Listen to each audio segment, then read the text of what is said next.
ئەم کاتەوە هەموو کاتێکی ژیانتان شاد بینەرانی ئازیز و خۆشەویستی تەلەڤیزیۆنی کۆمەڵە. خۆشحاڵم کە سەر لە نوێ لە ئاڵقەیەکی دیکەی بەرنامەی ژیان و خەباتی یارانەوە بە ئێوەی خۆشەویست شاد دەبمەوە.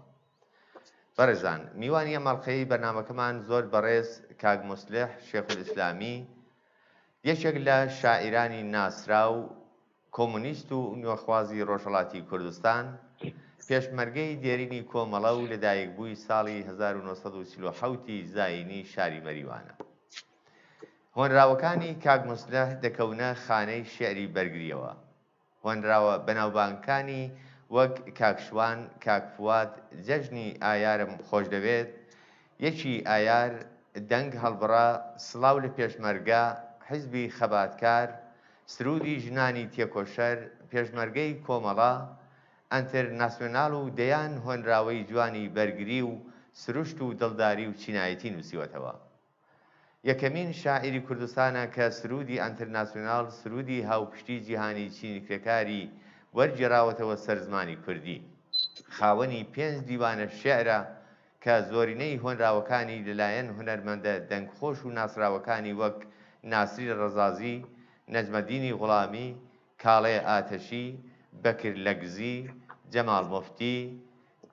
تایری خەلیلی و چەندین هونەرمەندی ترەوە کراونەتە سرود و تۆمارکراون. بەو هیوایی کە جێگای سوود و سەرنجی ئێوەی خۆشەویست بێت، فەرموون بۆ بیستن و بینینی ئەم بەرنامەیە.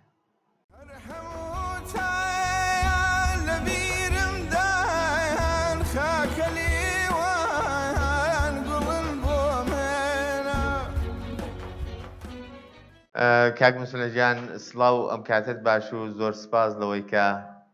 داوەتی ئەمەد بۆ ئەم بەرنامەیە قبوڵ کرد. هەربژین منیش سپاسی ئێوە کەم خۆت و هەوڕەکانتەوە و سپاسی بینەرانیش کەم کە وەخت داهێنان و گوێگرن و ئەم مەجالە هەڵچەتە پێش. کاک موسڵەجان، بۆ دیارە بە پێی ڕەواڵم ئەگەرچی من بیۆگرافیەکی کورتم لە ژیانی بەڕێستان باس کرد. ئەگەر نوکتەیەکی جێما و ماوەوەی شایانی باسکردنە لەو بیۆگرافیەدا دەرەفزوودە باسی بکەی، فەرموو و دواتر پرسیارەکانمان ئاراستە دەکەم. سەرەتا تەوەلودەکە 1947 1626 بە جۆرێکی تر بیستم کە تا ئێستاکە 75 ساڵ. دواییش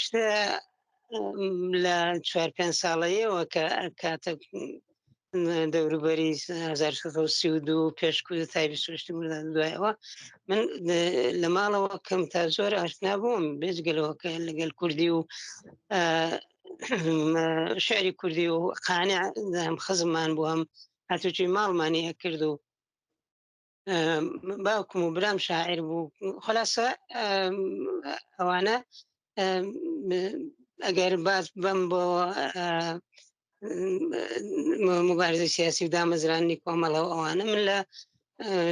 4 کەسی ئەو هەستەی ئەوەڵیە بووم کە کۆمەڵەمان دامەزران لەگەل فواد و هەوڕێحمە حوسێن و هەورە فواد و هەوڕێحمە حوسێن و عەبدوڵای موهتەدی. دوایی یعنی پێش ئەوەش ئێمە ماجرایەکمان بوو لەگەل ئیسماعیلی شەریفزادە کە پێشدا وەکو دانیشتجوو لە دانیشگای تاران بوو، ڕفێقمان بوو، هاوژووری من بوو. حەمەی موهتەدی برای گەورەی عەبدوڵای موهتەدی ئەویش ڕفێقی ئەو بوو. یعنی ئەوان سکەدڕیان لەسەر سۆسیالیزم ئەکرد لەناو دانیشتوانی کووردا. هەروەها فاتحی شێخ برای من و ئەمیری حەسەنپوور کە دکتۆر ئەمیری حەسەنپوور ناسرا بوو لە کانادا. ئێوە سڵامەت. ئەمانە گروپێک بوون زیاتر لەگەڵ دانیشتوانی بڵێن ناو دانیشگای تاران و گرایشاتی وەکو مجاهید و وەکو کچریک و وەکو تودە و جەبهەی ملی و ئەوانە چانە بەچنەمانە کرد و بەئیسڵان لایەنگرمان لە یەکتر دابڕ ئەکرد کە خەتی خۆمانە بردە پێش و ئێمە دیفاعمان لە کۆمۆنیزمە کرد و تا ئەو جێگە کە شەورویمان بە سوسیال ئیمپریالیستە زانی و ئەوانە و ئەمجا بۆ ئەمەش لێنین و مارکسمانە خۆندەوە کە سەرمایەداری چییە، ئیمپریالیزم چییە، چونکو ئەوە دەستبەردارمان نەبوون و ئیسە باز ببەم بۆ موجودێتی کۆمەڵەوەوانە بۆیە لای موجودێتی کۆمەڵەوە هەتا ئەوەی کە کۆمەڵە بیگبەنێکی کرد و ئاوا گەورە بووەوە زۆر ماوەیەکی کەمی پێچوو کۆمەڵە ئەو بنیەیە بوو ئەو تواناییە بوو کە بێ بە سازمانێکی گەورە تقریبا بژین حزبێکی گەورە بەرامبەر حزبی دموکرات بەرامبەر چریک و گرایشاتی تر و ئەو کارانە بکە کە کردی لە خەلسلاحی ڕزگاریەوە هەتاوەکو مثلا بەرامبەر قیادە موقتەکە هێزێکی زۆر بە تجربەی مسلح و ئیسلام مزدوری جمهوری ئیسلامی و پێشتر مزدوری ڕژیمی شاو ئەوانە بوو ئەمانە بۆ هۆیەوە کە کۆمەڵە بەو جۆرە نەک ناو ناوبانگ یعنی تعاملی لەگەل کرێکار و زەحمەتکێش لەگەل بزوتنەوەی جوتیاری لەگەل مەسەلەی ئیسلاحات هێرزی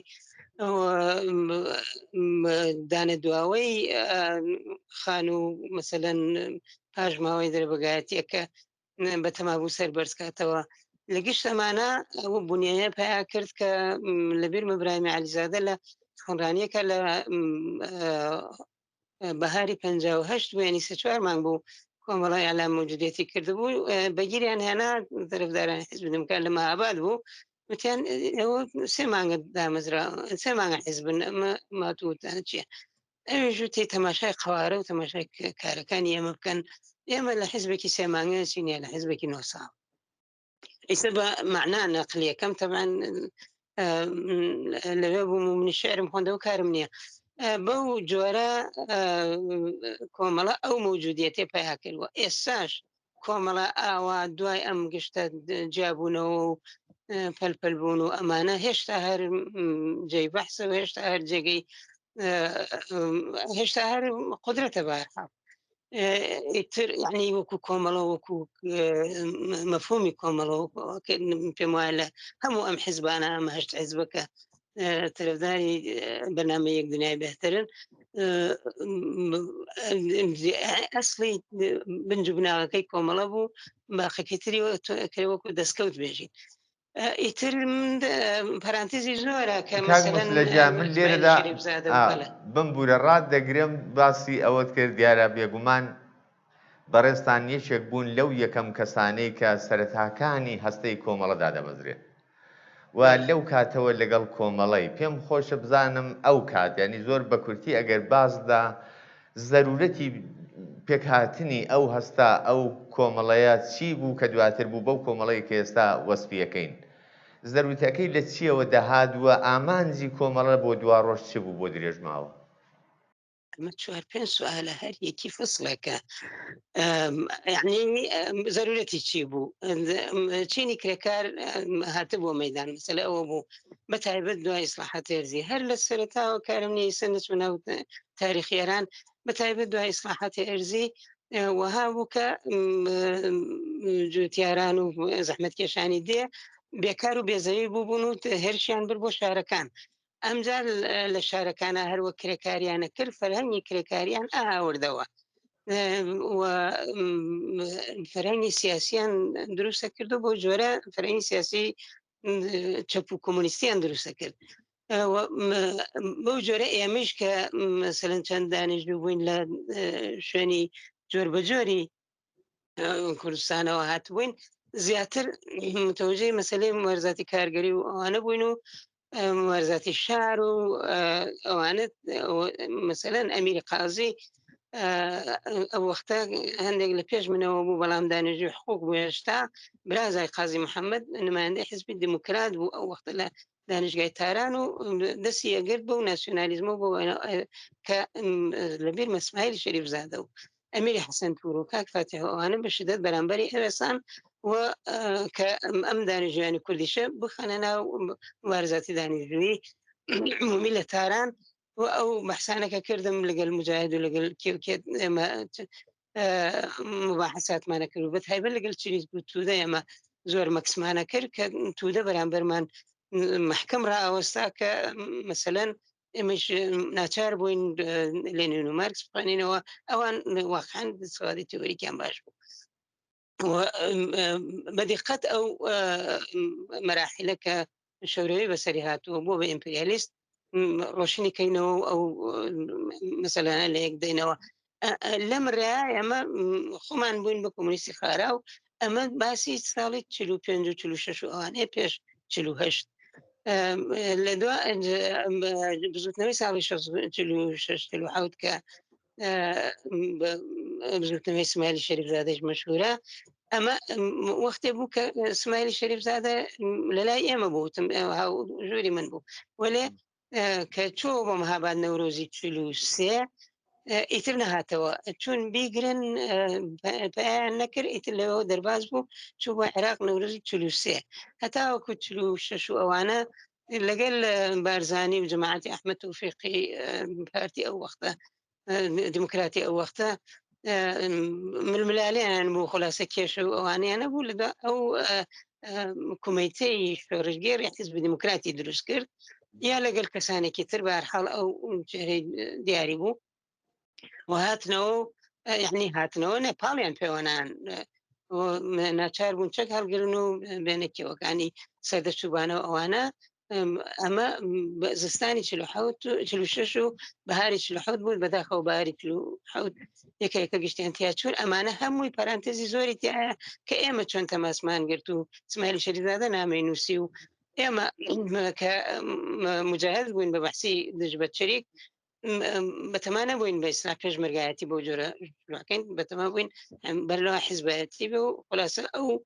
بەحسە بوو لە بینمانە کە سەلاحی مۆتەدی مخالف بوو سەلاحی مۆتەدی جزو کۆمەڵە نەبوو لە جزو ئەو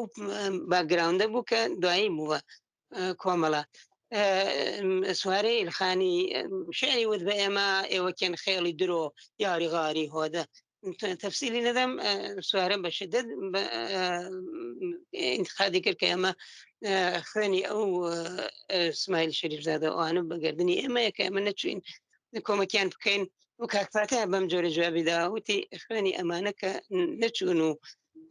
بەفیڕۆ نەچوو ئەمانە پارێزرا بەم تاکتیکە ئەمە تاکتیکێکی دروست بوو کە ئێمە نەچوین و متمەرکز بووینە سەر حزب دروستکردن چ باید کردی لێنین وەک ئەسێرێکی تئۆریکی حزبی دانە یادداشتمان هەڵەگرت و باسمانەکە ئێمە چۆن ئەم حزبە دروستکەین چریک بوون چریک خوان بە چریکی فیدای خەڵقی ئێران نەزانی و کاریان بە حزبەتی ئەوانە نەبوو حزبی تودێشەوە خۆی شتێکی تر بوو کارم نییە ئێمە من و کاکفاتان یادداشتگەلێکمان هەڵگر ئەلبەتە بە ئێبتکاری ئەو فرەتر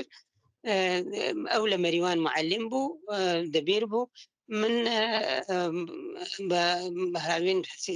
تاعتیلی هاوین هاتم و مەریوان ئەو نامەمە هەڵگر پاییزی 48 یعنی ئەمە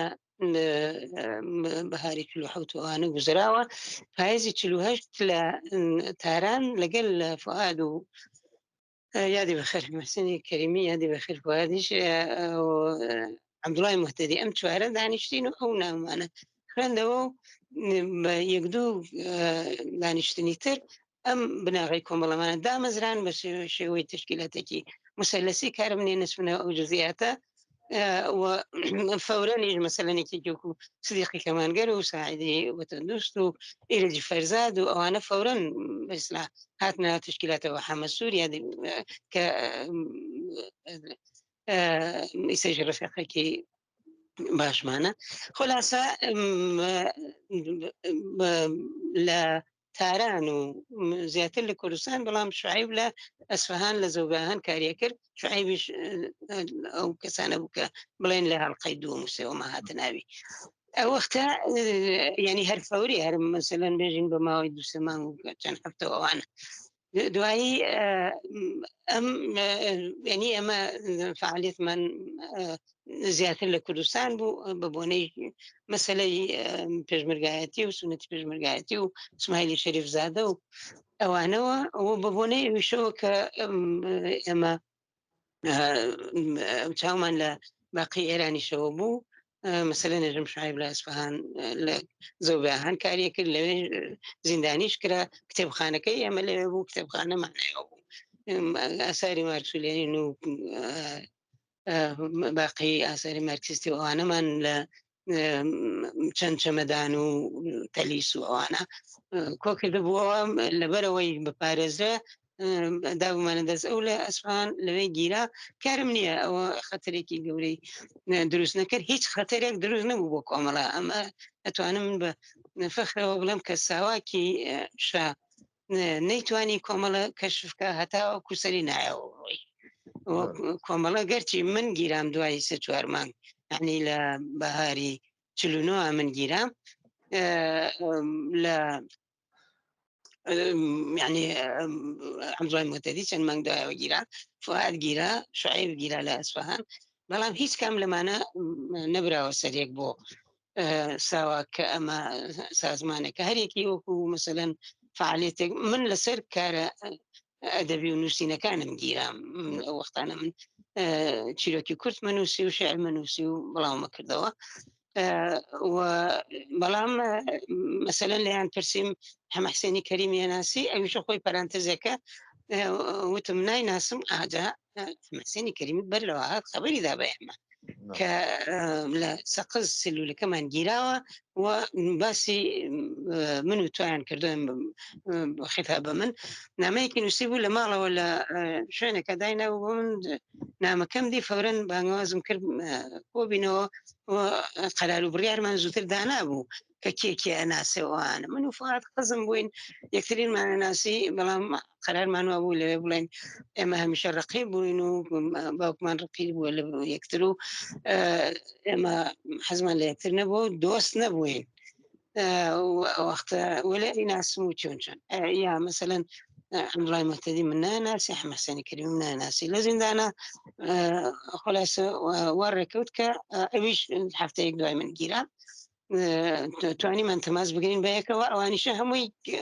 جێی تەعجب بوو بێروزی سڵێمانی لەگەڵ ئێمە بوو لە ئەسکنە کە ئێمە خەبەرمان پێدا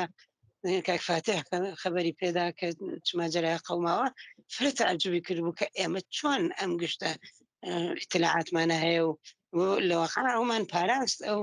نەجاتی بوو لە دەستگیری لە وەختە دوایی دەستگیر بوو لە ئیرتباط لەگەڵ تەورێزا یعنی هیچ کەس لە ئیرتباط لەگەڵ بێژین هەستەی کۆمەڵا نەچۆز هێربازژی و ئێمە توانیمان ئەو هەستە بشارینەوە بیپارێزینە تاوەکو ساڵی 57 و ئێلان موجودێت و ئەوانە ئیتر کە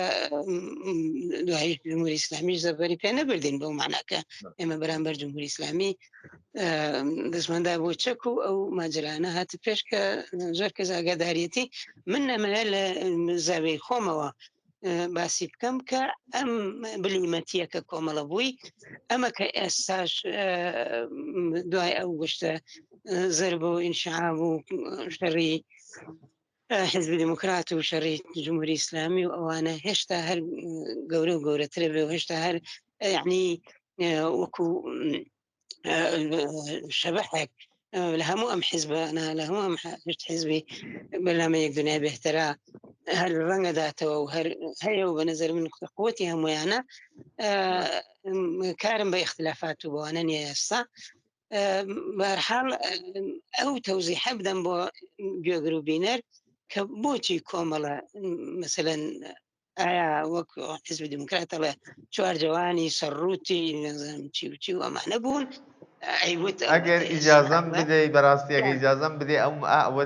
بکەم بە پرسیارێک و ئاراستت بکەم دیارە باگراوەندێک پێشینەیە کرد باس کرد و باست لە تا ڕادەیەک زەرورەتی پێکهاتنی و هەستەی سەرەتاکان کرد بەڵام دوای 9 ساڵ و لە جریانی راپەڕینی 57دا کۆمەڵە عەلەنی دەبێتەوە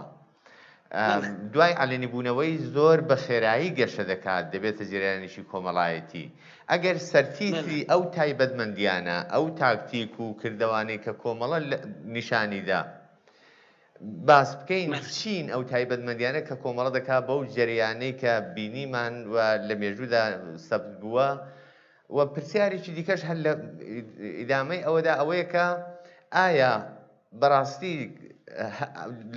کاتی ڕاپەڕیندا کۆمەڵە توانی ئامانجی سەرەتای پێکهاتنی کە هەستەیەک بوو بپێچێت حتمما ینی کۆمەڵە ئامانجی سەرەتایی و هەموو شتێکی پێکهێنانی حیزبی کۆمۆنیست ئێران بوو ئیتر بۆچی هەر ساڵی 48 حزب کۆمونیستی ئێرانی ئەعلام نەکرد لەبەرەوە شتەکە ئەوا بوو کە ئەم حیزبە ئەبیا لە ناو وەرزاتی تودەی و کارگەری و ئەوانەوە بێتە دەر و سازمانێک ئەیتوانی کۆمەک بک بەمە وەک بێژین مامایەکە زایمانێک ئاسانەکاتەوە ئیدەکەی کۆمەڵەوە بوو فعالیش هەر ئەو ئیدەیە بوو فعالیش لە مەهابادار لە ساڵی 1950 نەوارێک پڕکاتەوە باسی حزبی کۆمونیستی ئێرانەکە زووتر باسیەوەکە خۆشی دە حزبی کۆمونیستی ئیران را بجومبانیم ئەلبەتە باسی حزبی کۆمونیستی کوردستانی شەکاوەکو ئیمکانێک کە ئەوە هیچ خەدەقەن نییە و نەبووە وەلێ ئیتر وەک ئێمە دوای فرمولەمان کرد حزبی کۆمونیستی کوردستان ناچاری ئەتوانی بێت وەلێ مەسەلەوەتە ئەو بۆچی تەقیەوە لەبەرەوە بنیەیەکی قەوی تئۆریک و تشکیلاتی و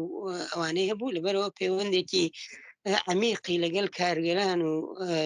جوتیاران و زەحمەتکێشانی دێ و ئەوانە هەبوو لەناو ئەوانان نفوزی بوو کەسانی ئەناردە ناویان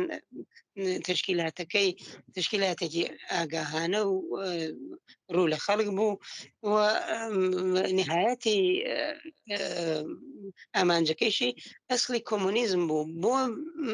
گەیشتن بە کۆمونیزم و گەیشتن بە شۆرچی سۆسیالیستی و ئەوانە حزبی کۆمونیست کە لەنین فرمولەیەکە سادی ڕەهبەری ئەم نەبەردە تەبەقاتیەیە تۆپخانەی نازانم چی و مجهزی ئەوەسە و ئەبێ حیزبێکی با دیسیپلینی تەبەقاتی چۆن ئەوەی تر توان لە چوایەت کردات تاقیل بکەن ئێمە لە ئەوە لە نەزەرمانە بوو مەسەلەوە نەبوو 4 نەفەر کۆبنەوە مەسەلەن بە شوور شەوقەکەوە ئەحساساتێک بنوێنن یا ئەو جۆرەکە چریک بوو ئەو جۆرەکە یا مەسەلەن مجاهد کە پایە لەسەر خولافاتی مەذهبی بوو جەبهەی میلی کە پایە لەسەر خولافاتی میلی بوو ئێمە لەسەر واقعیەتی ماتریالیزم تاریخی لەسەر مارکس مارکسمان بەدقت ئەخۆندەوە حتا ئاگادار بووین کە مارکس فارسیەکە کاپیتاڵی فارسی زۆر ڕسانیە بە ئینگلیسی ئەمان خوۆندنەوە لەگەل چەند هاوکەلاسی من کە لەگەل بەهازینیش ارتباطمان بوو بەهازین ئەلبەتە تودەیەکی گەورە بوو لە بەهەرحاڵ ئینسانێکی بە زەرفیەت بوو ئەیزانی ئێمە تودەینی نووسدی ئەویشین بەڵام حەزی کرد قسەمان لەگەڵ بکاو بە تایبەت دوای ئیسماعیلی شەریفزادە حەزی کرد ئەو ماجرا بزانێ ئەمانە هەمووی ئەبێ بە معلومات طبعا لەناو خۆشمانە اختلافات بوو ئەوە لە کەس نەشاریاوەتەوە اختلافاتیان لەگەڵ کاکچاو و کاکفاتیح بوو اختلافات لەگەڵ من بوو دوای ئەوەی کە من تسلیم نەبووم بە اختلافات لەگەڵ کاکچاوە اختلافاتمان لەگەڵ عەبدوڵڵای موتەدی بوو کە ئەو ماجراکەی لەگەڵ سەلاحی موتەدی کە ئەو جار ئەو کات زیندانی بوو لەژێر دەست ژاندارمەریە بوو بە تۆمەتی تەرەفداری لە ئیسماعیلی شەریفزادە ماجراکەی باس کردبوو ئەمە بە شەدەت انتقادمان لێ کرد ئەویش مەسەلەن وەک بڵێ سەلاح ئەسنوپەڵایە و قەد ئەمە بروز نادا لە حاڵەکە سەلاح هەمووی بروزدا و يعني نسبنا وجزئياته بحال ژاندارمەری بە ئێمەی زانی ئەگەر ساواک بە کۆمەڵی نزانی ژاندارمەری بە کۆمەڵی زانی بەڵام ژاندارمەری ئەو وەختە لە ژێردەست سوپا بوو ئۆیسیا ئەرتەچ بوو ئۆیسی بەسلا بە اختیاری تامەوە چوو بوو بە ئیسلا غائلەی ئیسماعیلی شەریفزادەوە ئەوانە لە بینبەرێ تەماشایە کرد ئەمانە کە سەلاح و کوڕێکی ئامۆزای حەمەی ئیلخانی باسییان کردبوو ئەمانە هەمویان دانیژوون و شارین و هەن لەژێر اختیاری ساواکە لەبەرەوە کە ساواک نێتە ناو ماجرا ئەرتەچ بوت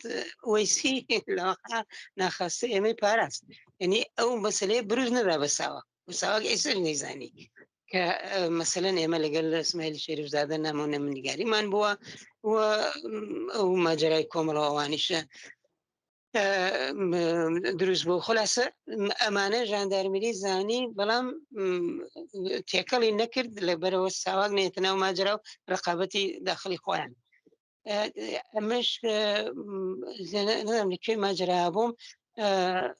ئەوەی کە کۆمەڵە چۆن ئەو بنیە پیا کرد کۆمەڵە لە ئیرتبار لەگەڵ شۆرشی مسلحانە عێراقا مباحثاتی ناو پارتی بارزانی و تاالبانی و ئەوە کە تاالبانی زوو لە حکوومەتی بەغا و ئەگەڕایەوە و ئەمانە ئەم ماجرانە و ئێمە مەسەلەن لە عەربیەوە گوێمان لێگر لە کوردیەوە گوێمان لێگرت ئەمە هەموو دانیژوێکی دانیشگای تاران نەیەتوانی ئەمە بکە ئێمە ئاگاداری مەسایلی لوبنان و فەلەستین و ئەوانە بووین لەسەر فەلەستین ئێمە دەرگیر بووین لەگەڵ تودەیەکان و شوورەوی و ئەوانە کە شوورەوی بۆچی هیچ ناکە بۆ فەلەستین و لەوێەوە ئێمە چوین بۆ یعنی ئەلبەتە دیارە بە یارمەتی حزبی کۆمونیستی چین و ئەو نامەی سەرگوشادەی حزبی کۆمونیستی چین 12 نامەی سەرگوشادەی گەورە کە تقریبا بە قەید و سێ کتێب مەطلبی تیا بوو لە تاریخی حزبی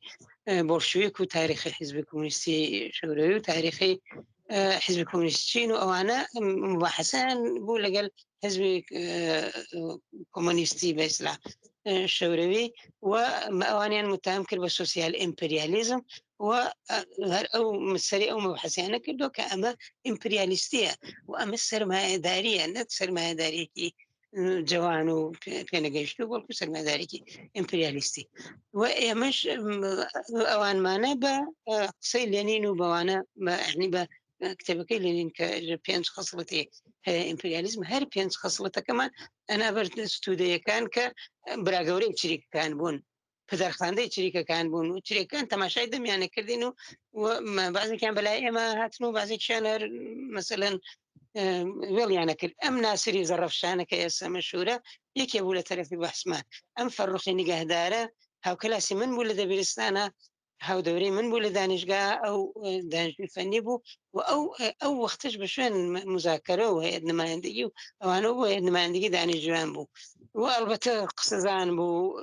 مەسەلەن ژیر بوو مردمدار بوو کارم نییە بەڵام تودەی بوو خۆی بە چریکە زانی لەیتر بۆ یەکێ لەوانە بوو کە بەحسەکانی لەگەڵ ئێمە کرد و لەواقع ئێمە لەو بابەتۆ شەبێژین وەکو کیسەی بۆکس مەمنونی بین کە یا ناسر زەڕەفشانی یایی باقیتر کە ئێمەیان پەروەردە کرد ئێمەیان خارا کرد بە ئەو بەحسانە و ئەو بەحسەتی سەرمایەداری و ئیمپریالیزم و ماهیەتی سەرمایەداری و ئەوانە و بە ضرورەتی حزب و جریانێکی تریش تاسیری بوو سازمانی انقلابی حزبی توده بوو کە عەبدوڵای موتەدی پەیوەندی بوو لەگەڵیان و جزوەیەکی لەلای ئەوان و هاوردە ئێمە بە دقت خوێنمانەوە ئەوان دوو بەحسیان بوو ئیحیا و ئیجادی حزب ئەوان چوونەوە سەر بەحسی ئیحیای حزبێنی وەکو بێژی حزبی کۆمونیستی ئێرانێک بووە ئێمە ئیحیایەکەینەوە ئێمە چوینە سەر ئیجادی حزب لەگەڵ سازمانی انقلابی حزب توده بە ئیسلاح یەک نەکەوتینێنی دیارە مباحثاتی زۆرمان بوو بەڵام منزورمەوەتە ئالەوانە خارە ئالەوانە بوو بەو کەسە کە 5 حزب 6 حزبی دروست کردەوە هێشتا هەرماوێتی زۆر ڕاستە دیارە ئەو باسانە بەڕاستی زۆر وردن ئەگەر ئینسان بەو مێژۆدا بچێتەوە و هەموو لایەنەکانی هەڵبداتەوە بە وردی باس بکات هەروەکو سەرەتا باسکرا زۆر کاتی دەوێت هیوادارم ئەو دەرفەتە بڕەخسە لەگەڵ بەڕێستان بەرنامەیەکی زۆر تایبەت لەسەر ئەو بابەتانە تەیە بکەین بە باوەڕی من زۆر پێویستە بەڵام لەم بەشەی بەرنامەکەماندایە توێژەکەماندا دەچینە سەر قۆناغی کاری هونەریت دیارە بەڕێستان باستان کرد هەربەر لە مەسایلی سیاسی شێعرت نووسیوە شێعرت و تۆ لەگەڵ بابەتی ئەدەبی ئاشنا بووی کاتێککە دێنا و کۆمەڵەوە دواتری دوای ڕاپەڕین و بە درێژایی حزور لە ناو کۆمەڵە و کاری سیاسیدا گەلێک کاری بە ئەرزشی ئەدەبیت کرد گەلێک شێعر و سرود و هۆنراوەی کاری چینایەتیت خڵقی کورد کە ئەوش موەسر بوو یەکێکیان شعری دارانە سەرگوزەشتی ئیسماعیل شەریفزادەیە چەند ڕۆژی ئاخری ژیانی ئیسماعیلی شەریفزادەم کردووە داستانێکی کورد کە لە بزنگ و پێشەنگ و ئەوانە چاپ کراوە بەیانانی شعری داریانە شعر دەڵێ نییە دەستانی کورتە بە شعر تەواوە بێ زۆر ڕاستە ئەگەر لەو ڕوانگەیە و پرسیاری لێ بکەم بە بینە ئەم مەقتەعە شعر لە کوردستان شعری ئەوڕۆی شاعرانی کورد لە کوردستان چۆن دەبینی یا شعر بە تەورکرد لە چه ئاستێکدا شعر بەحسێکی گەورە و گرانە شعر بەداخەوە لە حاڵێکی ئیبهام گێجیە ینی دیارە پێشرفتی کردووە بەداخەوە شعری کوردی من ئاسش بە ئەوە نازانم کە لە گۆران پێشڕەوتر بوو بێ ئەوە زۆر بەداخەوە گۆران 6 ساڵە تێچووە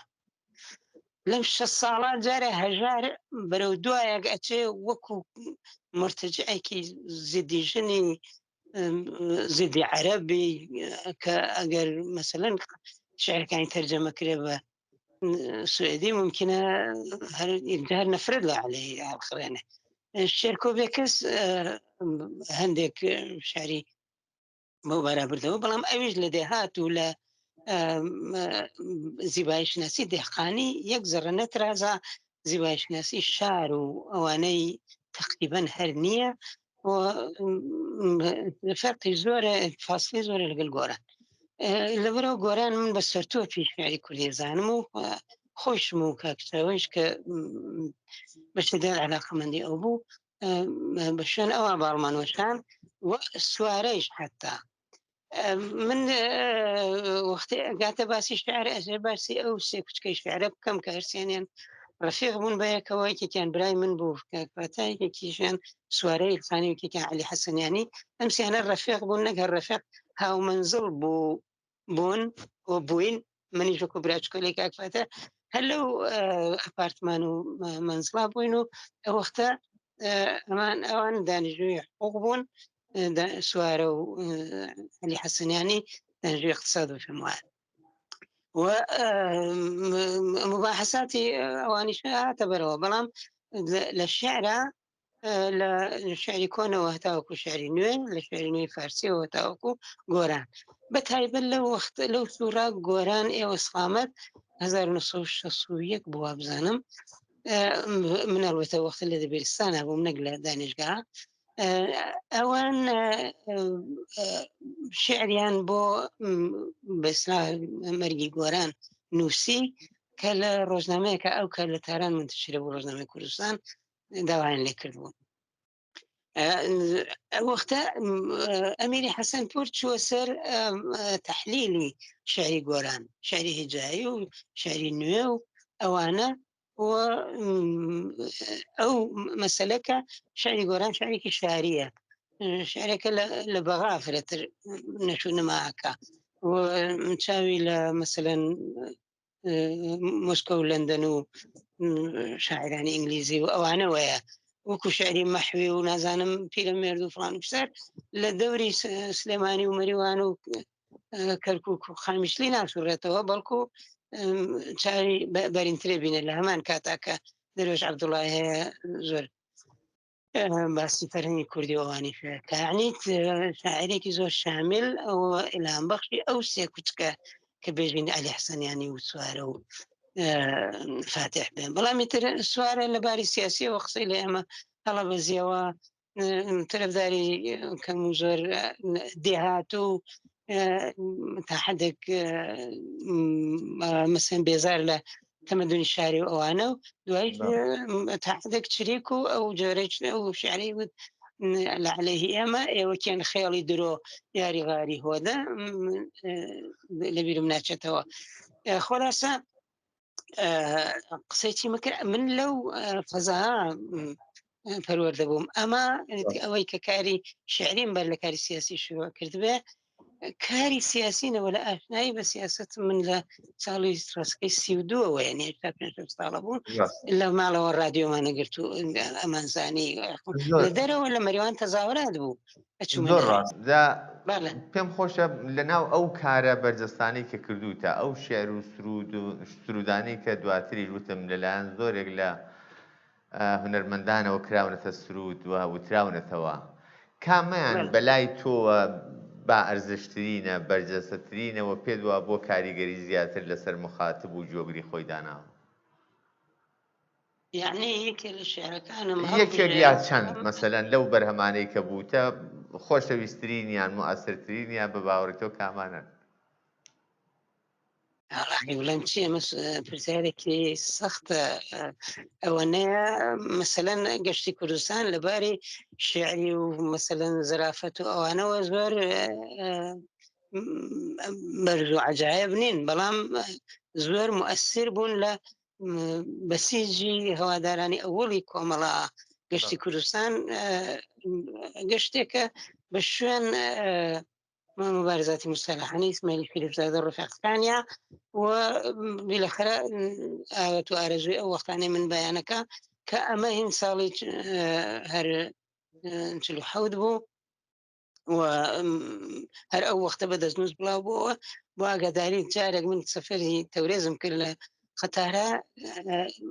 48 بووە زۆر دوورتر نەبوو کوڕێکی سنەیی لە قەتارە شعرێکی خۆمی لەبەر بۆ خوێندمەوە بە حفز وەکەوەی تەبلیغی من بکە بۆ کوردایەتی و بۆ مثلەن کاری کۆمەڵەوە ئەوانە ئیتر ئەو وەختە من زانیم ئەمە شعری من ڕۆیەوە ئەمە ئەو خۆشەویستی هەیە لەلام بەڵام ئەنتەرناسیۆناڵی لێ بکەم بەڵام سرودی فؤاد و سرودی شوان و ئەوانە چی لێ بکەم کە بەسیجێکی گەورەی دروست کرد هەر بۆ هەوادارانی کۆمەڵە و ئەوانە نازانم ڕۆڵی شیرینم گەنجەکەم باسە شعرم هەن لای خۆم بڵێن زیاتر زەمزەمەیەکەم ڕووناک کە نازانم گوێگرەکان چەنە ئاشنا بن لەگەلی هاورە سعدیە نسیمی کچەکەی بەجێهێشت بوو لە شار باوکیشی شەهید بوو یادی بەخێر ماجرای خواحافیزی و ئاخرین دیداری لەگەل ڕووناک بۆ من گێڕاوە بە دڵپڕێەوە مشکردم بۆ شعرە وەڵامی نامەکەی ڕووناک دوایی مەسەلەن شعرێکمێ سواری ماندوو زۆر نەخوێنراوەتەوە بەڵام ئەوانەی کە دیویانە خۆیانەڵەن عاشقی بوون یعنی من ئەم کتێبم هەیە چەندێکە 450 لاپەڕە ئەلبەتە تا لاپەرێکی نسر و مقدمە و ئەوانەیە بەڵام ئەمە تازە شاری مەسەلەن 2 ساڵی ڕابردوومی تیانە عنیمە پێرارەکە چاپی دووەم کراوە بۆ ئازادی وەکو کەسێک مناڵەکانی جیا بکاتەوە کامی زۆرتر خۆشەوێ ممکنێتێکیان بازی گشتر بێ یەکیان قەویتر بێ یەکیان چیتر بێت بە جۆرە فەرقیان بخا بەڵام لە ئەسڵە فەرقیان نییە زۆر ڕاستە ئەگەر پرسیارێکت لەو بابەتەوە پەک بە کورتی جواب بدەیەوە بەرهەمی تازە لە بەردەستە یا کتێبێ شتێک ئەوە کە بۆ چاپکردن لە ڕێدابێ یا کاری لەسەر بکەی هیچ هەیە لە بەردەستدا وەکو بەرهەمی نوێ یا دوا بەرهەمی نوێت بووە بەرهەمەم ئەم کۆبەرهەمی بۆ ئازادیە بوو یعنی وەکو بەرهەمی ترکە لە چاپی سێوەما بڵێن بێخەمە سەری ئەوانە هەن یعنی هەر ڕۆژمەڕە هەر دەستمەچێ بۆ شێعر و خەریکی ئەوەشم ینی خەریکی بڵێ چاپی خاترات و ئەوانە نەبووم حەزم لێ کردووە هەر لە قەدیمەوە من مەکسیم گورکیمە خوێندەوە کتێبێکی بوو کە کەمتر ناسراوە خانەوادەی ئارتامانۆف کە 3 نەسڵی ئەو خانەوادە باسەکە نسلێکی لە دەهاتەوە دێن بۆ شار نسلێکی لە شارە خۆیان نەگرنەوە نسلێکیان ئەبن بە بۆڵشوێک ئەوە من وەکو بێژی خانەوادەی خۆمانم تیاعادیەوە بەتەما بووم شتێک دروستکەم لەوە نەگونجاو نەبوو من ئەلبەتە چیرۆکی کورتی زۆرم نووسیوە ئەم ئاستۆی شۆڕش بەرنامەیەکی ڕۆژانی سێشەمە بوو لە رادیۆ کۆمەڵەوە بڵاو ئەبەوە بە فارسی و بە کوردی یعنی بەلا بە کوردی هەڵا بە فارسی دەم نووسی و بە کوردی تەرجمەیکەم ئاوا بە هەردوو جوانەکە بڵاوە بۆەوە ساڵ زیاتر هەموو هەفتەیە ئەکا 50 و ئەوانە داستانی کورتم ئەبێ لە ئاشتی کۆمەڵا ئەگەر خەلفیان کردوێت و ما بێتیان ئەوانە زۆر مؤثر بوون یعنی زۆر مثلەن سەبکی کاری حیزبی امتیان منعکسە کرد ئەوە نەبوو کە بێژگەلەوە کە شنەوەندەی زۆری بوو هەروەکو سرودەکان خەڵک منتزری بوون کە بڵاو بێتەوە من ئەو جۆرە بارانیشمە لێ ئەنا کە مثلەن قارەمانەکانی وەکو کۆمۆنیست ڕفتارەکەن بە یەکەوە سبکاری حیزبیان مثلەن سبکاری کۆمونیستیان سبکاری حیزبی ئەو وەختە شتێکی تازە بوو لە کۆمەڵا و لە حیزبی کۆمونیستیارانە کە سەرکاری غیرە پرۆلتەری و سەرکاری کارگەری چۆن و کارم نیسە نەچمەوە بەحسی سەرکار وەڵام ئەوانە من لە ئاسوی شۆڕشە بە تایبەت منعکس ئەکرد لە ڕفتاری کاراکتەرەکان زۆر ڕاستە باسی ئاسۆی شۆڕش و رادیۆ کۆمەڵەت کرد هەر لە رادیۆ کۆمەڵە و لەو سەردەمانەدا بەرنامەی یادی هاوڕێنی ژیان بەخت کردوشت ئامادە دەکرد پێم خۆشە بزانم ئەو بەرنامەیە چۆن ئامادە دەکراوە چ کاریگەریەکی لەسەر جۆگر بوو لە کاتی خۆیدا ئەگەر باسێک لە شێوەی تەهیە و لە ئەو تەئسیراتە دیارە من بۆ خۆم لە بیرمە یەکێک لە جەزابترین ئەو بەرنامانە بوو کە چاوەڕوانی بووین و کاتی بێ بڵاو بێتەوە و زۆر بە ئیشتیاقەوە جۆمان لێ دەگرت کە باسی ژیان نامەی هاوڕێیانی دەکرد ئەگەرچی زۆر دڵتەزێن بوون هەندێکیان خەبەرەکانیان هەواڵەکانیان بەڵام لە عینی حاڵدا جێگای جۆگرتن و شایانی بیستن و مرورکردنەوە من بەنامە دەرسەکانی مارکسیزمشم بڵاو کردەوە کە مشخصەن مانیفست سەفحە بە سەفحە دەرسمانەداوە ئیسلا دەرس وەکو تەدریس ئەویش هەوە بزانم ڕۆژانی چوارشەمە کارم نییە بەرنامەی یادی هاوڕێیانی شەهید من لەسەر ئەساسی فاکتا و لەسەر ئەساسی واقعیات حتا نقطەفەکان دیارە بە ملایەمەتەوە و دوای ئەوەی ڕفیقێک شەهید بووە ئینسان بە ئیسلام بە تونند و تیژی ڕخنە ناگرێ حتا تەوابەکان چەند تەوابێکم بەدزیەوە لە ژێر دەست سانسۆری بێژین لە مراقبەتی کومیتە مەرکەزی ئەوانە دەرکرد بەڵام بۆ چەند کەسێکیان ڕێگەیان نەدام و بە بەحسمان و ئەویشە نکتەیەکە من لە رادیۆ کۆمەڵا وەکو بێژین کەسە نابابەکە ینی هەمیشە بەحسم بوو لەگەلیان ینی بەرنامەکان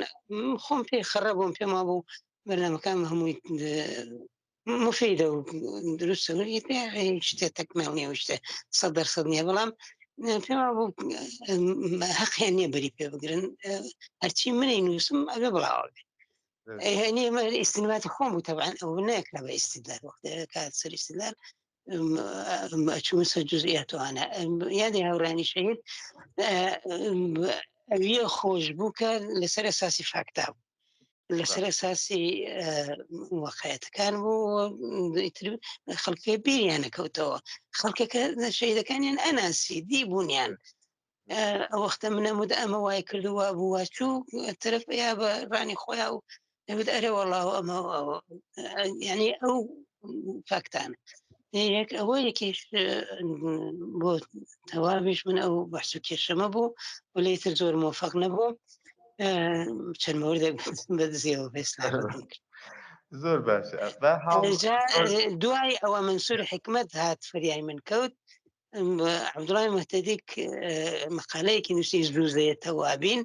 ئەگەر لە بیرتان بێ ئەگەر خوێندوێتانەوە منسوور حکمت دای بژێر دەسیا بە ئیستیلاح تو خۆ لەم وقوعەتە بووی نەزانم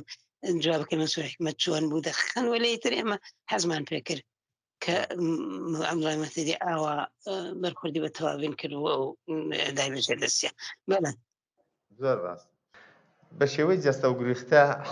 سەعیمان کرد هەوڵماندا کە باسی هەموو خۆناغەکان و ئەوە بکەین ئەگەرچی لەم شاخە بۆ شاخە پەڕین